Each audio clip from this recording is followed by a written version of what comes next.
ஆச்சி பாதாம் ட்ரிங்க் வழங்கும் மணிச் செய்திகள். இணைந்து வழங்குபவர்கள் அரசன் சோ. ரொம்ப ரொம்ப நல்ல சோ.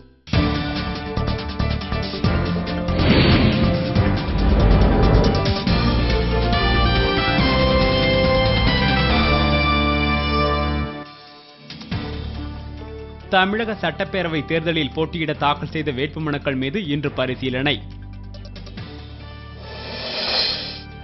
ஜப்பானில் இன்று அதிகாலை மீண்டும் பயங்கர நிலநடுக்கம், ஆழிப்பேரலை எச்சரிக்கையால் பீதி. லட்சத்தீவு அருகே 16 கடற்கொள்ளையர்கள் கைது, இந்திய கடற்படை நடவடிக்கை. தமிழகத்தில் 10ஆம் வகுப்பு பொதுத் தேர்வுகள் இன்று தொடக்கம், 4000 பறக்கும் படை கண்காணிப்பு. குன்னூரில் இதமான தட்பவெப்பம் நிலவுவதால் சுற்றுலா பயணிகளின் வருகை அதிகரிப்பு.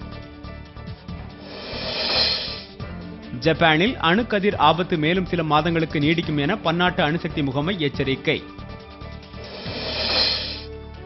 தளி தொகுதி இந்திய கம்யூனிஸ்ட் வேட்பாளருக்கு எதிர்ப்பு, 6000 பேர் கட்சியில் இருந்து விலகல்.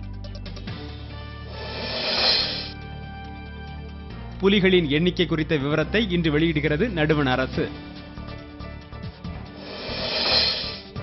லிபியாவில் அதிபர் கடாபியின் சொந்த ஊரை நோக்கி கிளர்ச்சியாளர்கள் முன்னேறுவதால் பதற்றம் அதிகரிப்பு.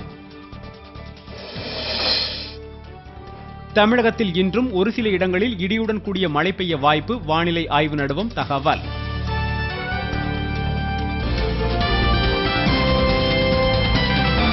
மணிச் செய்திகள் வழங்கியவர்கள் இணைந்து வழங்கியவர்கள் அரசன் சோ. ரொம்ப ரொம்ப நல்ல சோ.